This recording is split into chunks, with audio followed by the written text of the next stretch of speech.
Hi, welcome to Babes in Bookland. I'm your host, Alex Franca, and today my friend Lizzie is back to chat about Jessica Simpson's Open Book. Before we get to the episode, here's a review from Apple Podcasts by Emma/Jamie. As someone who doesn't have many reader friends, this is my go-to podcast for book discussions. So glad you're here, Emma Jamie, and here we go.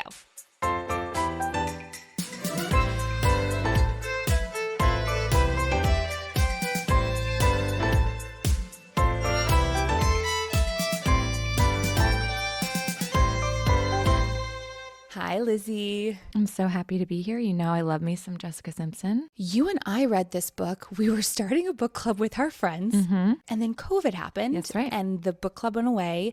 But this was actually one of the first women's memoirs that I had read in a really, really long time. And I feel like in a very small way, Jessica Simpson started that journey for me. Yeah. What did you think of Jessica Simpson's book? I remember the first time reading it, I thought she was very brave to be sharing all of these things, which I think most people might take away as somewhat like salacious, but really it's her truth. And so I thought that was very brave. The second time around revisiting it, I told you that I listened to the audiobook. So I listened to her speaking her actual words, and it was very, very emotional. I applaud her because I got completely lost in it. Well, and your life has changed too. The first time you read it, you didn't have a daughter, and now you do. And I feel like anytime I reread a story after having kids, I just view everything now through the lens of motherhood. And I feel I'm just a lot more like affected by things. Totally. Yeah. And then the pressure that she feels to continue being the same Jessica Simpson when after you have your first child, you are the same, but you're completely changed. Yeah. For the better, for the most part. But there's just so much that you learn about yourself, so much work that you have to get through and process. And it's all for the best. But when you're a public figure like Jessica Simpson, like I can imagine it's very difficult to have that pressure of, you know, needing to come across as the same or be seen as the same when you're just not. It's weird how we want people to evolve and change, yet when it comes to like celebrity, we almost punish people for doing so. It's like, no, stay in your lane, be who you've always been. And how can you? When you're 2 years, 5 years, 10 years older, you have different life experiences. It's also been interesting for me to revisit this book in light of what's happening now in Jessica Simpson's private life and the public information that they're giving us. It was interesting because this book has always been on my list and I wanted to chat about it with you, and it felt kind of like the right time, but it also feels really weird. But that's also, I think, the risk you run when you write a memoir and when you are so open and vulnerable about this particular moment in your life and the things that you've learned and the lessons you have worked through and things that you hopefully continue to move forward through. And then your life turns out maybe a little bit differently. But I think it's still really important to honor the work that she did in order to write this book. And I don't think that the disintegration of her marriage negates the love that she wrote about and the journey that they had together. No. And I don't know. I don't think she cares what anybody thinks, but I would feel that way if I wrote about something so personal and it felt so precious and so right and real at that time, only later for things to change like they always do in life. Yeah, it's interesting to revisit her memoir right now with what's happening. It was, I mean, those were all of the truths during that time for her, and things change, people evolve, and what was true in 2020 may not be true now, but it was true then. And I love her so much. I think that she's a genuinely good person. And anyway, we'll talk more about my Jessica Simpson crush as we go forward. But I think that what really makes her stand out is that she's a good person at heart. I think she always wants to be a good role model for people. And that is a really hard thing to do in Hollywood. And also at the time that she rose to fame, there was such a standard for her. And we'll get into that very soon. So like you said, this book came out in 2020. This is her dedication to sweet Sarah, my angel, and to those who are lost and hope to be found. I pray my truth will help. and we will learn who Sarah is shortly. But first, some quick topics. I thought this was really cool because Jessica names her co-writer for her memoir, Kevin Carr O'Leary. I love that. I have an inkling that most of these celebrities have ghostwriters or co-writers. Totally. I don't know why they pretend that we don't know, but I love that Jessica acknowledged him. Step one, good person, acknowledging who helps you. Okay, what's your favorite Jessica Simpson song? Okay, I have 3 favorite songs. The first one, With You. The second one is I Think I'm in Love with You. And the third is Public Affair. Oh, okay. Yeah, I Think I'm in Love is such a bop. It's so like good. That's such a good song. It's so interesting to grow up in what I call the blonde pop icon trifecta era, because we had Britney, we had Christina, and then we had Jessica Simpson, who, as we'll get into it, was the third one added to the group. And then even later, I mean, I would add Mandy Moore to that. Yeah, Totally. exactly.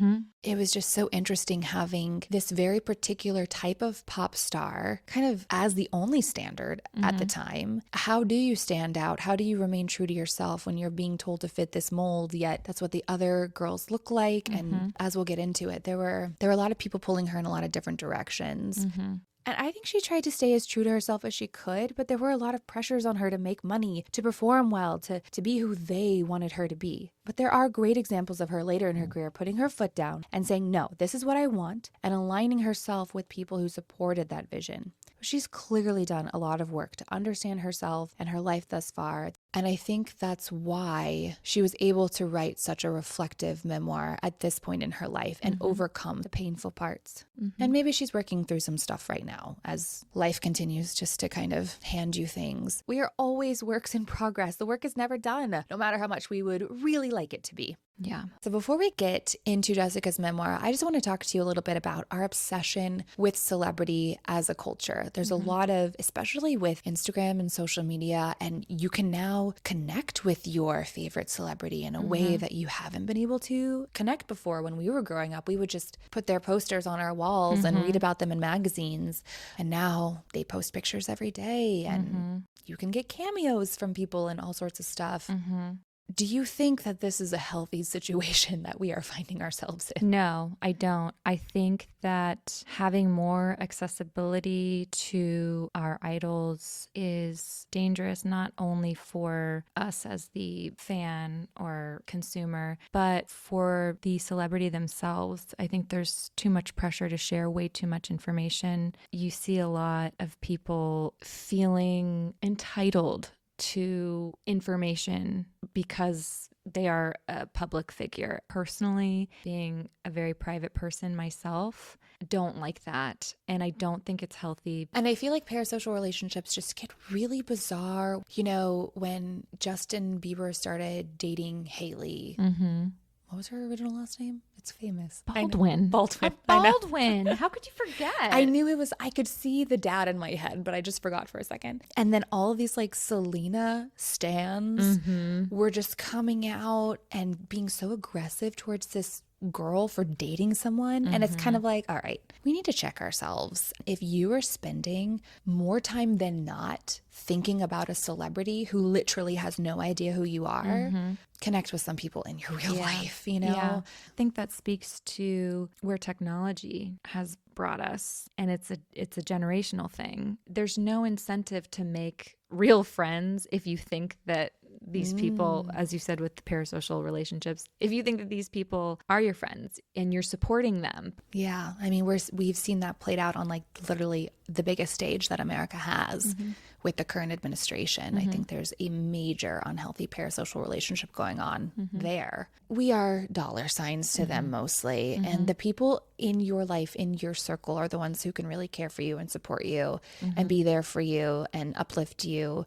I don't know if there's going to be like a breaking point or what. Okay, let's dive deeper into Jessica Simpson's open book. We're going to start our discussion a little differently than her memoir because she kind of comes to this realization in her memoir and then she takes us back through the steps of how she thinks she got there. Let's talk about her childhood. So we learn that Jessica Simpson's childhood includes some major traumas. First, she was in a really bad car accident just before she turned 2, cracking her skull. She was in critical condition, and after this, she develops a stutter that disappears only when she sings. So she starts singing as her main form of communication. Jessica writes that around 4, her parents take her to a therapist, and he determines that Jessica has a fear of abandonment. She writes, looking back, I know my parents never left me alone, and maybe I was even around them too much, but somehow I still had a fear that they would leave me. And I thought it was really great that her parents took her to a therapist at such a young age, but it felt like they didn't stick with it. You know, it's kind of like they identified a problem, right? But then it wasn't like anybody worked with her. Sure. She doesn't write about that, at least. Right. Yeah, I find this interesting because we'll start talking about it a little bit further into the episode. Just her saying that they never left her alone is curious, considering some of the things that happen like later in her life. That's true. We'll get more to that, I guess. Yeah. She writes that her stutter resolves, but she is a shy child due to the fact that her family moves around a lot. They moved 18 times before she hits 5th grade. That's so crazy. I had to change schools. I know you changed schools too. I changed schools from 3rd to 4th grade, and luckily, like, I had a neighborhood friend. But to have to be the new kid that many times. So hard. No wonder she just stuck to herself. I mean, and also at what, like, why are you even motivated to like connect to people? Because it's just going to hurt to say goodbye. They move around a lot because her father is a pastor. So they go from church to church, community to community. She writes that her parents fight a lot about money or the lack thereof. And this makes Jessica think about money from a really young age. Yeah. And later we'll realize that like she took on the burden of making the money and supporting her family and doing what it took to keep the money coming in, even if she felt she was sacrificing some of her values because money was important. These things that like now as a mom, I am being hyper aware of the things that I say and what I do, and because it's so important. If you're going to acknowledge a problem that her therapist said that she has a fear of being left alone, it's your responsibility to give your child the tools to overcome that. That's a huge thing to have to work through the rest of your life. Absolutely. And we see how it plays out. She writes this about her parents. They were in the business of changing lives. Mom and dad were always taking people in. When parents threw their pregnant daughter out, she needed a place to sleep until they came to their senses. When a kid was trying not to do drugs, he needed to get away from parents who had their own issues with addiction. In the South, there are so many secrets, and my parents were there to give people a safe place. They collected people to look after. I mean, that is really lovely to see the generosity of spirit in that way. And I do feel like Jessica's upbringing was a very like not like a non-judgmental, true Christian way to live, which I appreciated. Yeah. Because I feel like that's getting very skewed these days. Absolutely. Like they literally practiced what they preached. Yes. We also learned that Jessica is sexually abused by the daughter of a family friend for 6 years. She writes about purposely putting herself in between the girl and her sister to protect her little sister Ashley. And she writes, I was confused, wondering if it was something that I wanted to keep going. Why am I not telling anybody? I would ask myself. Is it because it feels good? The irony is that I was protecting my abuser. I thought that if I named what she was doing, she would feel the shame I felt, and I wouldn't have wished that on anybody. This is so sad. I mean, it speaks again to how empathetic and sweet Jessica is, like at her core, to not want her abuser to feel bad. And also just being so confused at that age about right and wrong and why you're feeling a certain way. And the difference between something like physically feeling good, but like emotionally not feeling good and like not knowing what that is. And and I feel like it's just such a reminder of like the nuances that go into sexual abuse, especially with children. Because I think a lot of people have that question, why don't they say it? Why don't they tell someone? Why don't they tell someone? And it's like, because it is the most confusing fucking thing that they've ever dealt with. And you can't, I mean, it makes me realize, okay, I need to have talks with my daughter, maybe at an age that unfortunately feels really young. If we are inviting other people into the home to sleep with her, this was another little girl. So like, it doesn't cross your mind to think that way. But like Jessica realizes later that this little girl was being molested by an older boy. Like you have no idea what the ripple effect is and how that is going to affect your child. And you have to give them the vocabulary that empowers them to be able to articulate what's happening to them and what their experiences are, even if it makes you uncomfortable. Does it suck that maybe we need to talk to our 6 and 7-year-old daughters or sons about this? Hey, you are not wrong. You are not in trouble, but just tell us. Is making me emotional thinking that I have to have that conversation. But like, if it's the difference between a child being abused and not, it has to happen.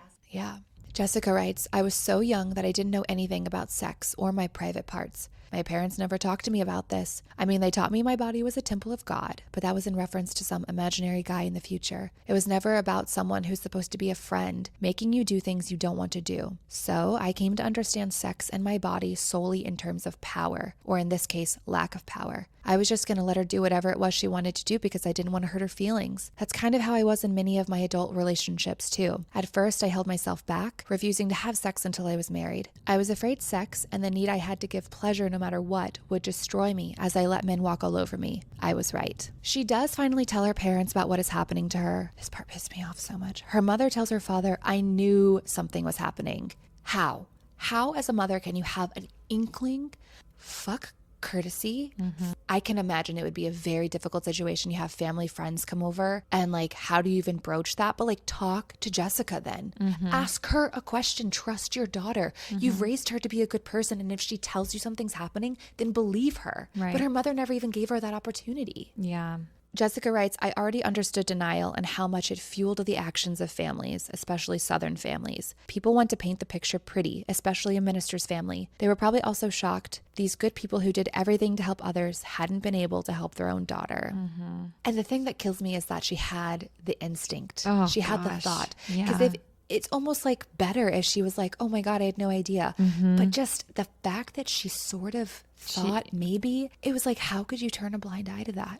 How could you do that? I mean, I think she just completely, she failed her daughter for sure. She completely failed her. And literally right after Jessica tells her parents this, they're like in the car, she wins $1,500 on a lotto ticket. The subject is changed and they never bring it up again. Later, when she's a cheerleader at school, she will confide in a friend about being molested by this girl. And her friend confides back in her about also being molested. And then this little brat goes and tells everyone that Jessica tried to have sex with her and that she's a quote, Lizzie. Jessica's house gets egged. Someone writes die bitch with black shoe polish on her home. People stuff anti-gay pamphlets in her locker. Her mother makes her go back to school and face her tormentors. And they, her fellow cheerleaders, start chanting lesbian. And Jessica is so heartbroken and confused. She writes she doesn't even know what being gay meant. The school gets involved. The cheerleaders apologize, but she still quits the squad. That whole thing felt like out of a fucking Lifetime movie to me. Girl, it's straight out of Mean Girls with Regina George and Janice Ian. I mean, that's so true. Yes,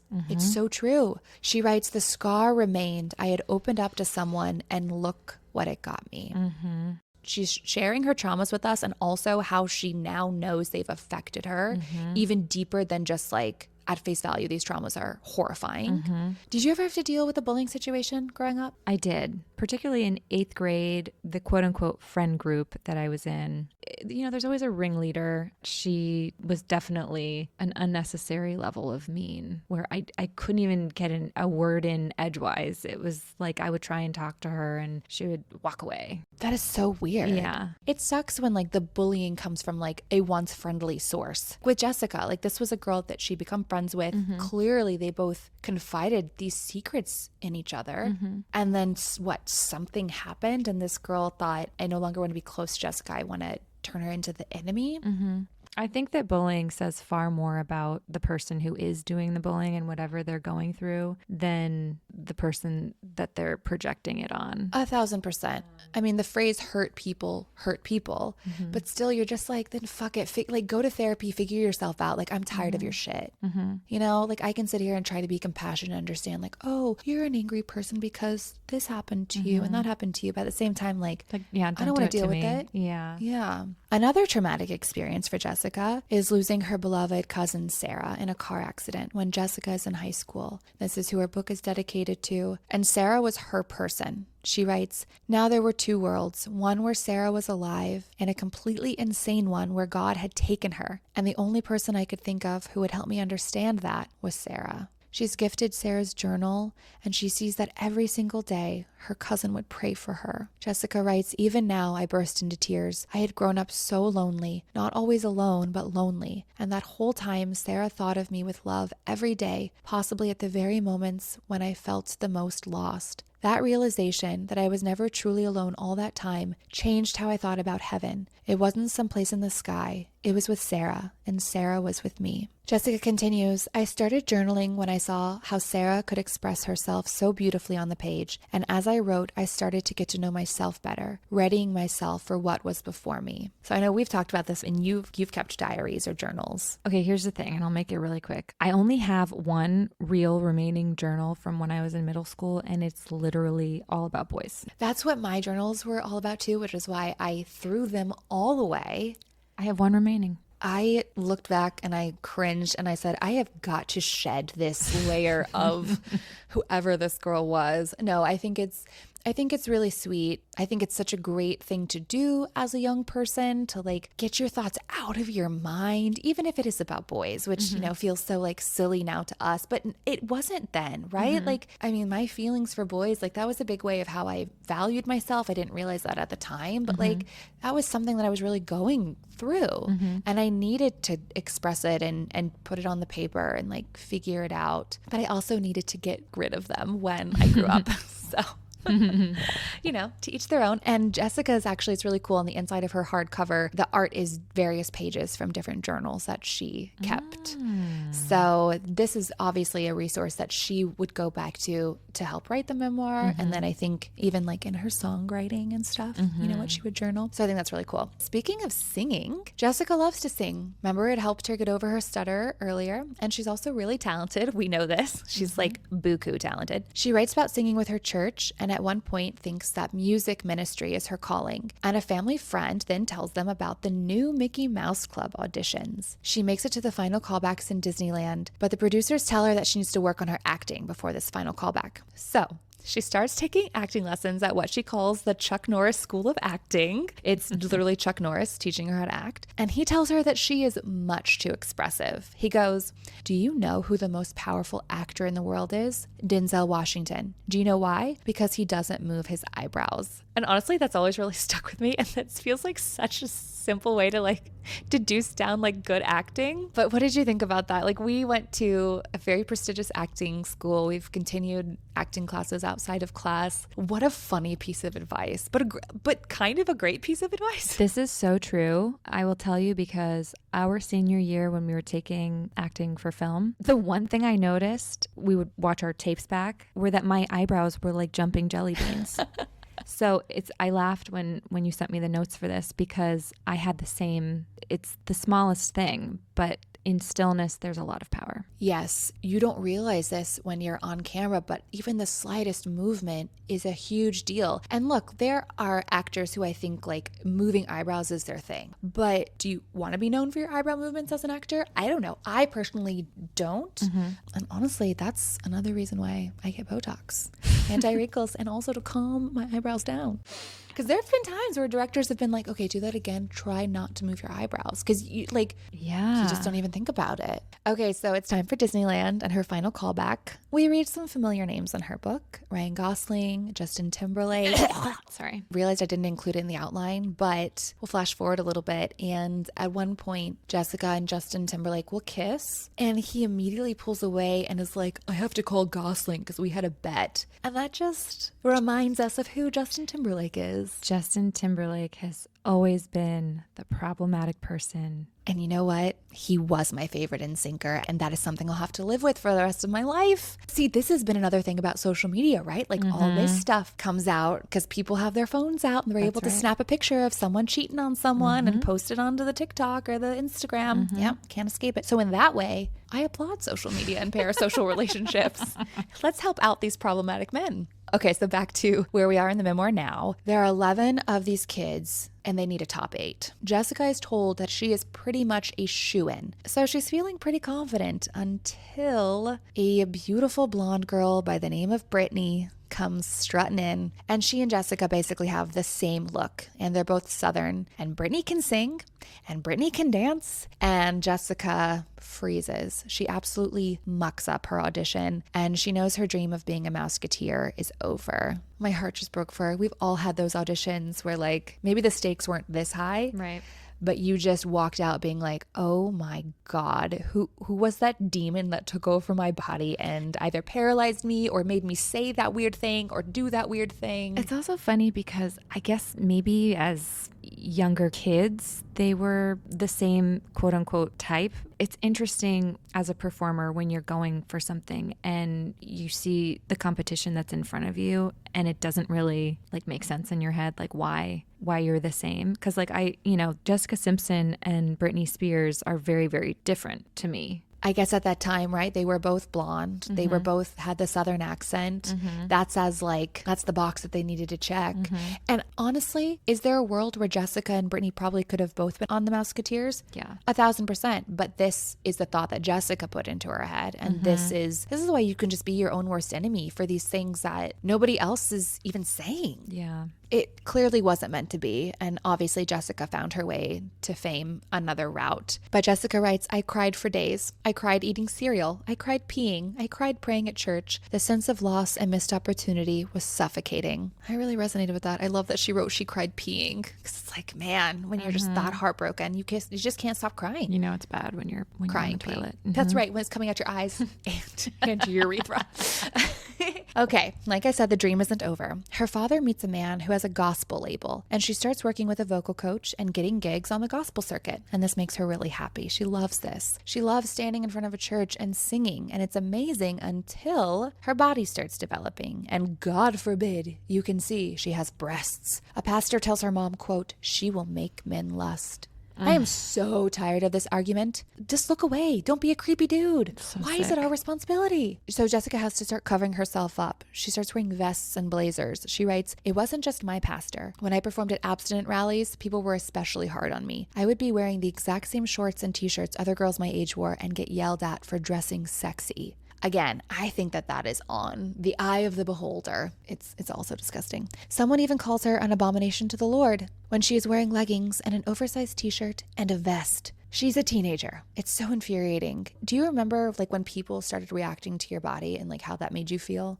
I think my body started to develop like the curves and all that freshman year in high school. And I remember having a crush on this boy who at one point, the way that he hugged me made me feel like a certain way and made me feel very self-conscious. I had always done ballet growing up. So, I mean, I was aware of my body, but, being in tights and leotards and whatever, I didn't feel like sexualized in that way. But yeah, there was some switch once I got to high school where when curves started coming in, mostly curves in the lower region, not so much in my chest.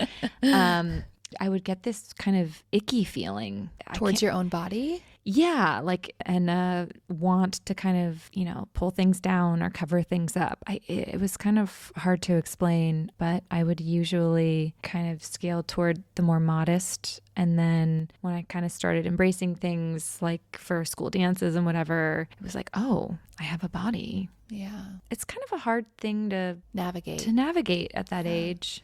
I think it is, because you want to embrace it and you want to embrace yourself. I think Jessica mentioned this, that like there is a certain kind of power that you have in your sexuality and like in your body, and God forbid you give somebody the wrong idea. Yeah, I had a hard time kind of scaling that. I did too. So I started developing kind of more towards my senior year of high school. That's kind of when my booty popped, I guess is one way to put it. And it was interesting because for the first time I was sort of getting attention from boys in a way that I hadn't before.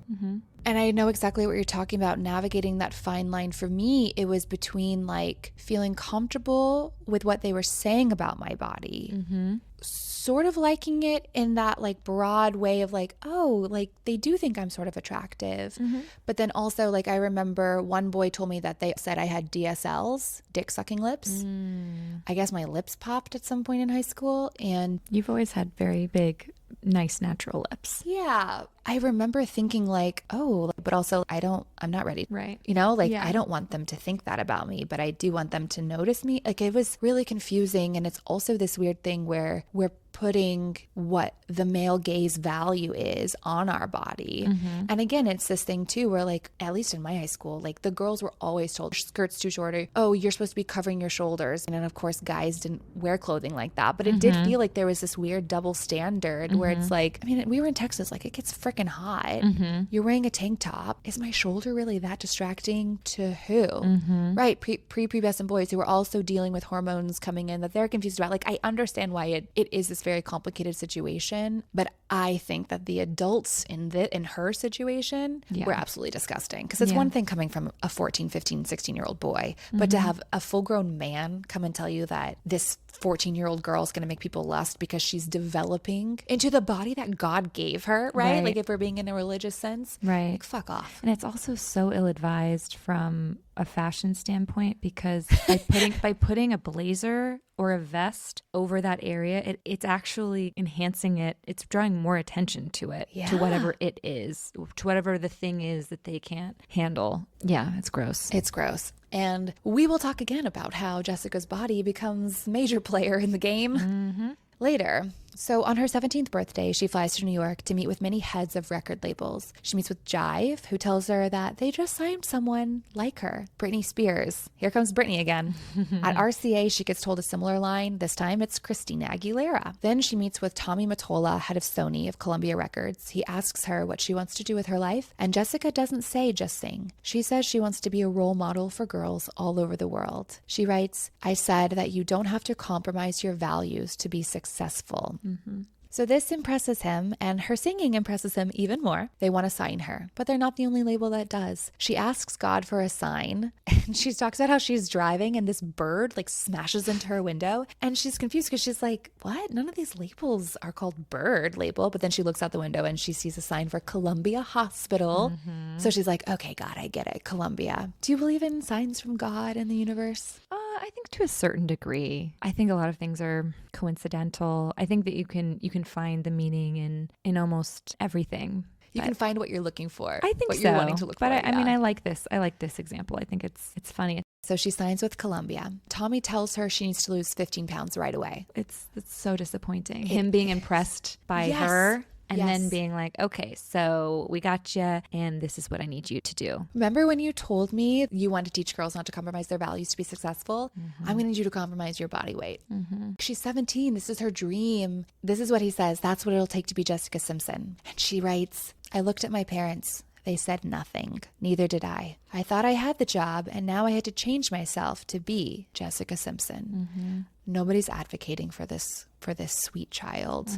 Jessica goes immediately on a very strict diet, and she starts taking diet pills, and she would continue to do so for the next 20 years. 20 years. And I think that it's something that once it starts, like I know for me personally, just even being in LA, it's a daily struggle for me still. But just being in this town, wanting to be in this industry, Hollywood, it does something to you, I think. Absolutely. I think that your physical image, at least in Los Angeles, is like a direct correlation to your value or like your success. Yeah.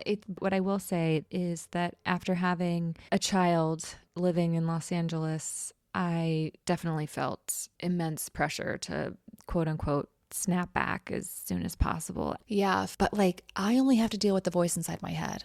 Jessica Simpson has to deal with the social media comments. I mean, I feel for these women, for these people whose bodies are continually subjected to other people's opinions. And also just when I felt like we were all taking such strides forward as a society with like accepting people's bodies, honestly, it feels like we're going back to like a Kate Moss era right now. It does feel like that. It's weird. It's like the early 2000s are back again. It's important for me to figure out how to navigate it because I have a daughter, and I know you do too. And it's like I don't want her to associate her value with a number on a scale or a size on a jean, but I do still. So like, fuck, you know? Yeah. Oh man, it's hard. It is really hard. Back to Jessica. She works really hard on her album, but it keeps being delayed. They're competing with Britney and Christina, and there's this sense that she'll be, quote, lost among invasion of the teen blondes. And you know what? She was. Like, let's be real. She was the third one that we all got introduced to. Britney came out with a bang, and she was the wholesome, sweet one. Christina came out, and she was kind of the like more rough around the edges, a little bit like sexier in a less wholesome way, I guess you could say. And then there was Jessica Simpson, and you sort of felt like, well, we have these two.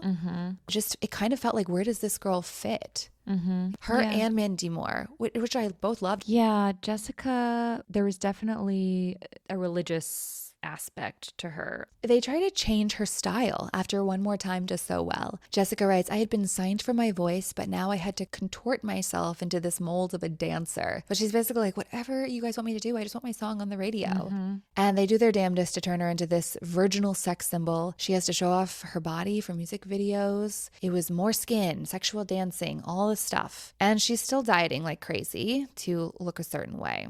Her career is not quite taking off the way that she had hoped, but she's singing at the Hollywood Christmas parade and she meets Nick Lachey. It's actually really sweet what she writes when she sees him. He introduces himself and is all, hello, I'm Nick. And she writes, hello, my life, I thought, which I thought was just very sweet. That's very cute. So Backstreet Boys, NSYNC, or 98 Degrees? Backstreet Boys all the way. I loved Backstreet Boys. When NSYNC came onto the scene, I'm not going to lie, I would play 20s maybe, like Friends, and I would be dating either Brian from the Backstreet Boys or Justin Timberlake from NSYNC. I think the most bizarre aspect of this was that you were doing it when you were in high school, Alex. No. I think I was in junior high when I was doing this.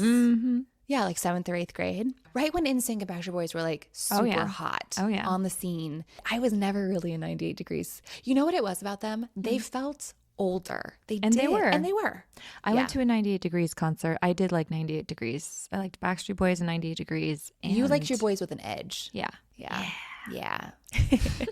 So I know with your husband, you guys started out as friends that grew to more. But do you remember that first moment where you like looked at him and you were like, maybe like, hello, my life? Maybe around when we graduated, honestly. But I also I was aware of the fact that we were still very young and had a lot more growing to do. But I had a hard time picturing my life without him. It's always an indicator for sure. What about you? I would say early on, like I felt like there was just something about this boy at the time, let's be real. And he proved to be very hard to quit. And I proved to be very hard to quit for him. So now we're here. I think you hit the nail on the head. It's like, I don't know if I'm quite ready to live with you. I don't really want to be without you. Yeah, I just couldn't picture my life without him in it. He was such a spark of joy. Yeah. There was always laughter. And I think also it's really important to have a friendship as the basis of any relationship. It just makes it that much more strong. Yeah, I think that's where Nick and Jessica had a really difficult time, which, because we all know now that the marriage didn't work out, but let's get there. First, they start dating. She tells him that she's a virgin and is waiting to have sex until marriage, and he respects it, which is very cool. But this will become a thing for the media. Honestly, the way that all of these young girls were asked about their virginity status and their breast implant status. I mean, there's that very infamous interview with Britney. Status? You know what? I've been listening to a lot of British audiobooks. I love that. I do. Who's this girl? Listening to British narrators helps me go to sleep. Oh, I love that. It's just, they're really good audio narrators, all of them pretty much. That's really funny. Oh my God. Oh no, people are gonna be like, who does she think she is? No. This transatlantic accent. She writes that this is what the media is asking him. How have you not had sex yet? The interviewer would always start with me and then turn to Nick, who is 26 and a man. Okay, and Jessica's like 18, 19-ish at this point. Yeah, he's significantly older. Almost a decade, yeah. She continues, this situation did not compute for them. And you're okay with this, Nick? They'd ask. Blah. It gave America a storyline to follow. The sexy virgin and the long-suffering but still understanding hot prince. Boo. Gross. It is so gross. And I vaguely remember this happening. I wasn't that invested. Of course, later after they're married, she also writes about how then they would ask her what she thought of sex, and she felt obligated to give them an answer because after all, it had been a huge part of her brand. So at first, Nick is the more successful one. Jessica writes that she enters the relationship as his +1, but then, that changes. Her first single, Irresistible, comes out, which is also such a banger. She and Nick are living in the same building at this point, so that they're not living together, but like they're living together. But they're so busy with their careers that they barely see each other. It's a phone relationship, and she's not even 21 yet, like I said, and she still feels like a child. She writes, I told him we needed to take a break from each other just to see what would happen if we both focused solely on work. It wasn't much of a break because we still talked constantly, which I know frustrated him. Jessica's father also isn't too keen on Nick. And this whole part made me smile because you and I both know the take a break game. We both started dating our husbands when we were young, like we just said. And how do you feel like those breaks ultimately strengthened your relationship? I think that in order to really understand yourself as a person, you've got to go through experiences and lessons yourself so that you have your own identity, that you have a strong identity independent of your partner, so that when you guys do come together, it just makes it easier to navigate problems, lessons, whatever it may be. It's like that cliche, you do have to learn to love yourself before you can wholly meet somebody in a partnership. Yeah. You know, because I had major codependency issues that I had to work through. And luckily my husband had the foresight to kind of understand that. I mean, he broke up with me because he was like, this is not the healthy type of relationship that would last if we were to start moving forward and making, you know, wedding plans or anything like that at that point in our lives. We're going to get to a breaking point where like we're broken. But right now, feels like if we take steps away from each other, try to figure out life, who we are as individuals, there's still the potential for us to come back together. I also like wholeheartedly believe that absence makes the heart grow fonder. Yeah. So Jessica and Nick end up getting married, as we all know. Her dad on their wedding day is like, you don't have to do this. And not in the kind of way where it's like, honey, just so you know, you don't have to, he's basically like, you don't have to do this. And she had to basically beg him, drag him down the aisle. I thought this was so strange.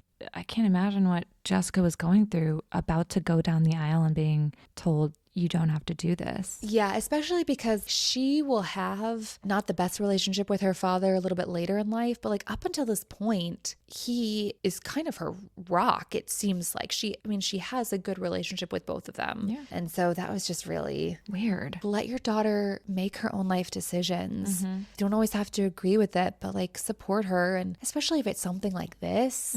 She was really young. She was really young. And this is the downside of that, of the religious part of like waiting until marriage to lose your virginity, because then maybe some people decide to get married in order to have sex. Right. You know, she doesn't say that that's what it is here, but like that was the obvious next step for her. Clearly her and Nick don't have the strongest relationship. They're missing the foundation on which to stand. And we all see the cracks about to happen. There's a really interesting section where Nick suggests a prenup. His advisors suggested, he says. And Jessica's like, WTF, you're already thinking about how you're going to leave me? They end up not getting one. And ironically, when the marriage ends, she will have a lot more earnings than him. So Nick and Jessica's relationship isn't what you'd call healthy. She writes, Nick and I developed a reliable cycle where he would criticize me for something small, and I would blow it up to make it about something larger in our relationship or the pressure I was under in my career. He would feel attacked and raise his voice. Then I would say, screw you, and pout like a child. Nick would then resolve the issue by being the grown-up in the room, rinse and repeat. I know now that I have an addictive personality, so I'm especially prone to falling into patterns.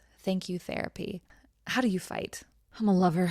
I'm a lover, not a fighter. I don't like fighting. I don't like the sound of voices getting louder. That's probably like a childhood thing. I tend to be more passive and get kind of more in my thoughts about what I am feeling and what I want to say. That's very exhausting. And then when it comes to having to really address the things, I really, really try to keep like a level head. Doing it any other way didn't really get me anywhere. I mean, really trying to come at things in a cool, calm, and collected way, in a thoughtful way. I never ever want to hurt anybody or say things that I don't mean, because it can be hard to take those out of things. Like an emotional place. Yeah, and like that happens when we get emotional. You know, there's validity in that being raw. I am really aware of not wanting to say things that are hurtful that I don't mean. I tend to kind of stew on things maybe a little bit too much to my own detriment. Yeah, finding that like fine line between not sweating the small stuff, but then also not letting it turn into a volcano to erupt. Sure.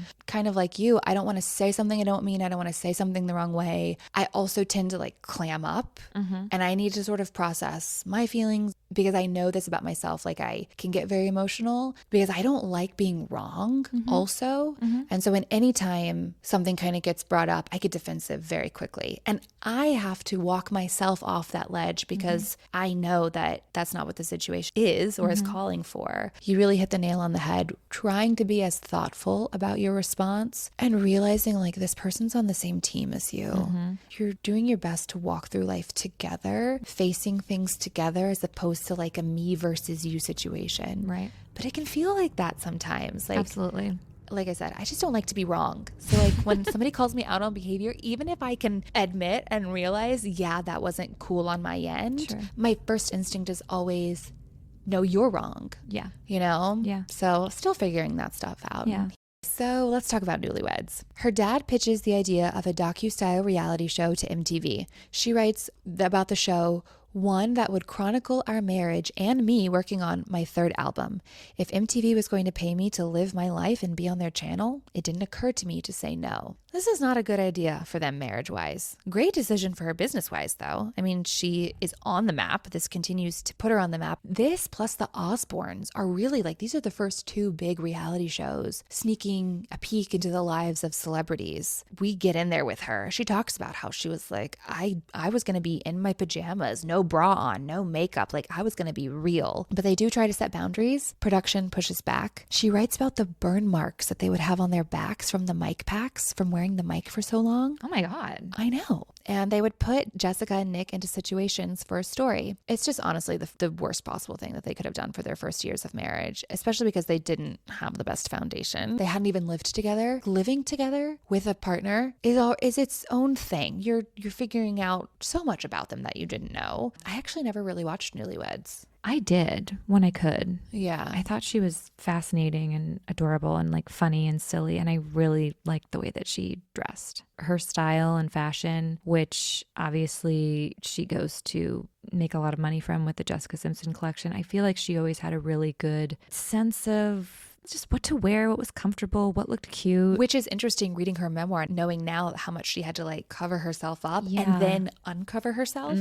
It's kind of like good for you for finding your own balance, I guess. Totally. They're constantly being watched. And even though Jessica says growing up as a pastor's daughter and then being Tommy's like pet project at the label made her feel like she was already used to being constantly watched, this is like a whole new level. And Jessica really wants her marriage to look perfect. She writes, I wanted the world to see my husband in the best light because I was hopelessly in love with him. But this was a reality show. The camera caught me hanging on his every word and him doting on me, but it also caught our struggles, how I would whine and how he would get mad at me over stuff that didn't matter. And of course, we all remember those airhead moments, many of which were legitimate ditzy moments, she says. I don't remember watching the tuna thing, but I remember that was you couldn't walk 50 feet without reading a magazine or somebody bringing up, how could this girl think tuna was chicken and all this stuff. And I was just like, honestly, at that point, even young, I was just like, who cares? Who cares? She writes, I didn't care if people made fun of me because we were pulling in nearly 3 million views a week. That's huge. It makes me think that at that point where the tuna thing happened, our understanding of reality TV back then was that it was real.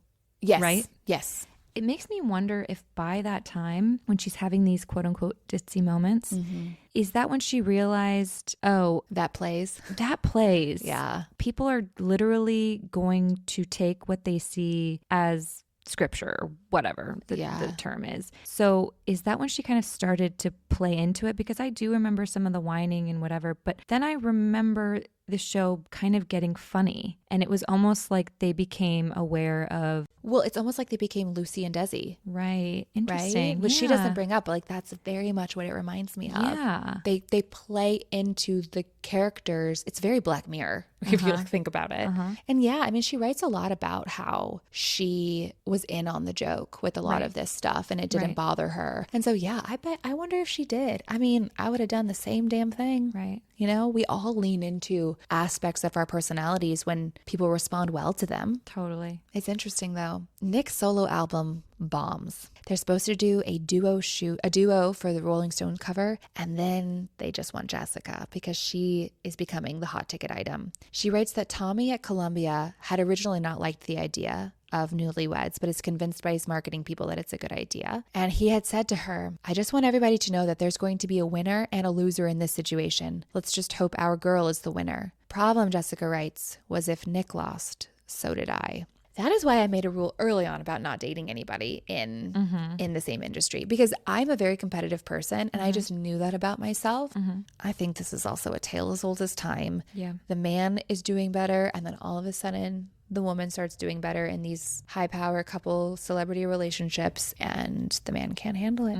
Ego, whatever it is, but just another crack in their foundation. She writes, we had become actors in our own lives, playing ourselves. Worse, we slowly started acting out our parts even when the cameras weren't rolling. Nowadays, I see many people performing their identities on social media, but I feel like I was a guinea pig for that. How was I supposed to live a real healthy life filtered through the lens of a reality show? If my personal life was my work and my work required me to play a certain role, who even was I anymore? I had no idea who I really was, but fame and money are great distractions. Yeah. She's just so real in this book. Yeah. So honest. I really appreciated it. I bet it was awesome to hear her say this stuff. There's so much power in hearing somebody tell their own story. Yeah, I got to figure out if I can do both somehow. Read and mark up and listen, because I feel like I'm missing out. So their relationship continues to crumble under the constant gaze, the pressure to be happy, her soaring career and his floundering one. She writes, we were in a place where we loved each other fine, but we just didn't like each other. Ugh.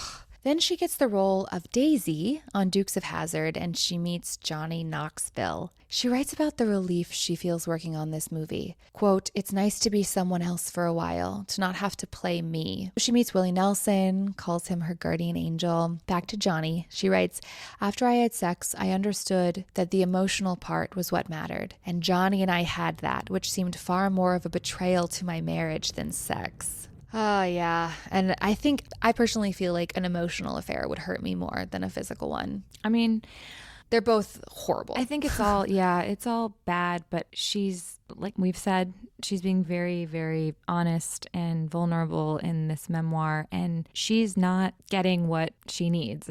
But she doesn't say, I'm a good person for doing this, by the way. She's kind of like, this is why I did this, but that's not an excuse. I'm just telling you my experience.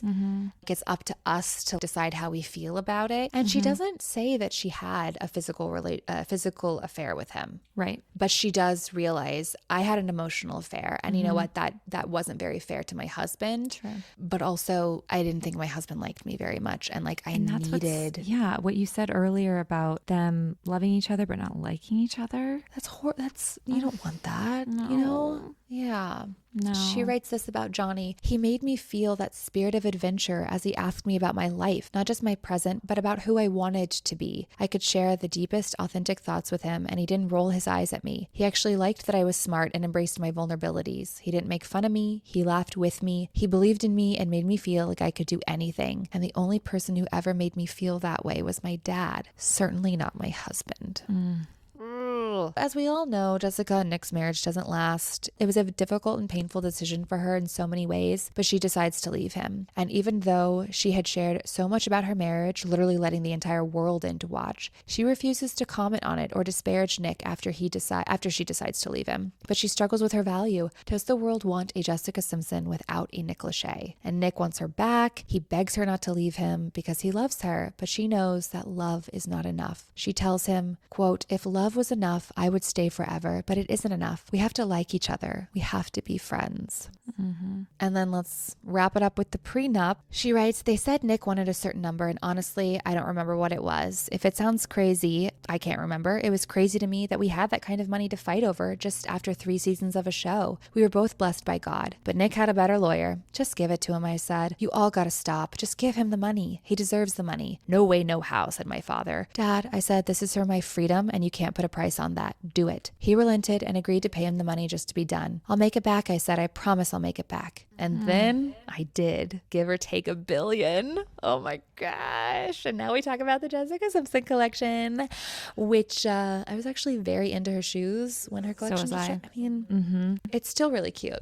So she writes about the fact that Vince Camuto was her fairy godfather in the business, and his shoes are amazing as well. She was adamant that she wants to make, quote, clothes that could appeal to all women. Not everybody has the same body of someone who lives in New York and Los Angeles, I said, and Vince smiled. I want to sell to the average girl because I love that girl, and I wanted to give them the feeling of luxury without having to spend a lot of money. So her collection really, really succeeds, and not everybody's celebrity collection does. So her business is going well, but her dating life, Jessica Simpson dated John Mayer on and off. Oh my gosh. I already went into this not liking him. I mean, Taylor Swift really, really turned his image around with her Dear John song, I think.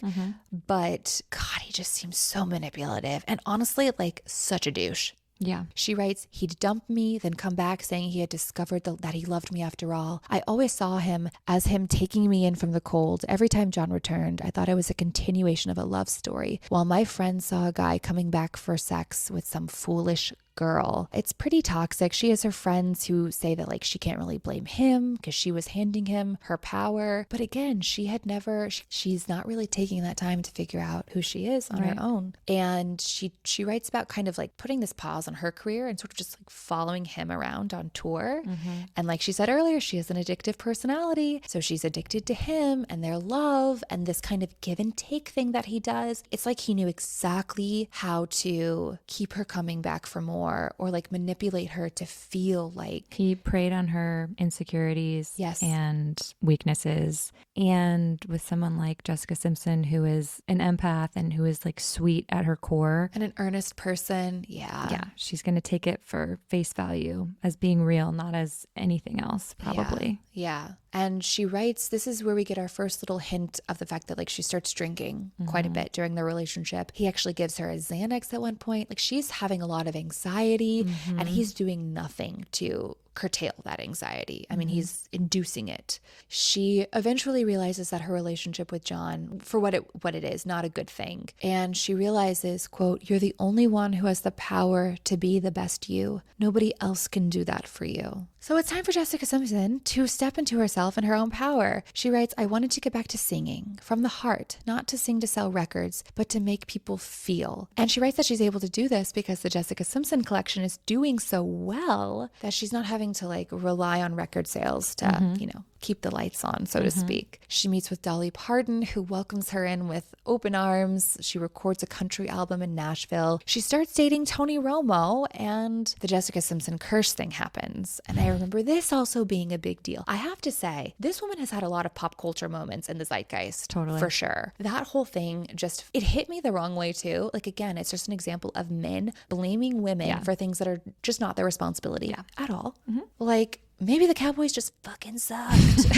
Being from Texas, I hate the Cowboys. So there you go. Because I am not from Dallas. And then Tony tells her that she can't do rom-coms because he doesn't want her kissing other men, which is like what she's doing a lot of at the time. So also this really weird, so bizarre power dynamic thing that's happening. She's so sweet. She's like, I understood where he was coming from. He knew about the emotional relationship I had with Johnny on set. I did this in the past. I can understand why he would have that fear. She writes about the chili cook-off pictures. This I also really remember. She titles this chapter Death by Mom Jeans, which I thought was really funny. And she writes, I swear I thought I looked beautiful. Maybe that's what hurts and still hurts the most. I have to say, I thought she looked beautiful too. This was one of those instances where the majority of public opinion did not align with what I was seeing. People were just so hard on her, Jessica Simpson. And I remember seeing the pictures and thinking, oh, these can't be the same. I'm not seeing the right event because I thought that she looked really good. I felt the same way. I remember looking at the pictures and just being like, I don't see the issue here. It's almost like she was wearing high-waisted jeans before the rest of the world was wearing high-waisted jeans, and Is that what it was? I don't know. Because she tells us the weight and this jean number. I'm not going to repeat it because it feels like a regardless situation. Yeah, and I love that she was like, I refused to play the game. They wanted quotes, and I was not going to defend myself because that was going to send the wrong symbol to these women that I've been trying to prop up and make feel beautiful through my collection. Yeah. For the way that she is made to compromise maybe some of her values, like putting her entire life on reality TV, losing weight, like when it comes to how what she stands for affects other women, she really does put her foot down. And she's like, I'm not going to do anything that will make any woman, regardless of their size, feel terrible about their body. I'll take all of this on myself. But shame on us, honestly, as a society. Then who comes back into her life? Motherfucking John Mayer. And her parents are kind of in on it. She writes about how they invite her over and John's in the backyard and then he wants to play a song for her. She gets it. She realizes I was material. She writes, slowly, insidiously, a realization creeped into me. A monster with claws, clutching my brain with one hand, then making a fist around my heart with the other. All this time, all those years, he was breaking up with me to torture himself enough to get good material. And girl, I feel really mixed about this because I really did love John Mayer's songs. Like, I really do love his stuff. I have to say, this is one of those instances where with his songs and with who he is as a person, it's hard to separate them because we know that he is not garbage. A good person. Garbage. He's a parasite. But damn, some of his songs are so good. I remember listening to his first album, Room for Squares, on my boombox in my bedroom. My boombox that I got from Costco for my birthday, putting my CD in there. Fathers, be good to your daughters. Like, and you weren't good to the women in your life. Also, is Your Body is a Wonderland about Jessica Simpson? That's a great question because that's a really, really good song. That's like a really, really good song. We need like a Reddit sleuth to go through and like pair up all of the releases and who he was dating at the time, because you know he was doing this to a lot of women in his life. Also, Slow Dancing in a Burning Room. Oh my God. That's got to be about Jessica Simpson. I wonder. Yeah, we would need a timeline of when these songs came out because I can't quite place them. Oh my gosh. She and John are done for good. And she realizes she needs to do some work on herself and really make room for the next true love of her life to come in. And then he does. She writes, this light walked into my life, and I remember the moment I realized I didn't have to give him my light. We could share it and make things brighter for everybody. That's beautiful. Her marriage to Eric doesn't last, but like, this is what it was for her for so long. And that's beautiful, and it doesn't take away from that. All right, so this is the part of her memoir. She writes about falling in love with Eric and getting married and having a family and raising her children. She writes about being pregnant with her daughter. She says, when I was pregnant with Maxwell, every sad thing in my life was forgotten or put into a healthy perspective. That was so much of me to put on her, but I couldn't help it. She saved me from all the worries, all the overthinking, all the dwelling on the past. That's why I absolutely had no problem stopping drinking during my pregnancy. I was able to turn inward instead of doing my usual escaping. I didn't want to look outward because I was just so astonished by what my body was capable of creating. Life allowed me to awaken my spirit. After Maxwell was born, Jessica's parents split up. Their marriage had been strained, but Jessica and her mother both thought it was getting stronger again. And then Joe betrays their marriage, and this is extremely difficult for Jessica. Her father comes to her and tries to deny everything, and her mother doesn't want her or Ashley to even see their father, so she doesn't. She ends up firing him, and she writes about this wedge basically that her mother pushes between her and her father, and how kind of later Jessica realized how unfair that was. The darkness just keeps coming back. She writes, the anxiety that had so long colored the edges of my life began to take hold of me. There had been so much happening to crowd out those feelings. She's pregnant, and then she has the babies, and then they move, and like all this stuff. She finds herself constantly drinking out of one of her gold glitter tumblers with a straw. She writes, this wasn't to hide it. I never did, but maybe to mask from myself how much I was actually drinking. Then I started drinking in advance of these dark feelings, like taking a seasickness pill before bumpy waters. For a while it worked. I could be absent while in the room with my parents at gatherings, but the second my kids needed something, I would be right there, laser focused on them. I would be hungover, braiding hair, making lunches, fighting to be present. So again, it's just all this unprocessed stuff that she's dealing with. She's numbing. She's not dealing with. She's numbing, and she's able to kind of put it on the back burner during pregnancies until she gets to a point where she no longer can. She writes about turning 35 and feeling ashamed of her body. She's had multiple pregnancies. She goes to a doctor to help her lose weight and then to kind of get the like tummy tuck situation. She writes, I thought if I was skinny, I was powerful. again, this is what she had been conditioned to believe for so long. So as a 35th birthday present to herself, she schedules a tummy tuck, but her doctor won't do it because her liver levels are so off. The plastic surgeon tells her, if you go under, you could die. So she's told to stop everything, the drinking, the pills, for 3 months. And this shakes her and Eric. She writes about how they were both in denial about how much they'd been drinking. And this is where she kind of opens her book with this more detailed explanation of what she was going through.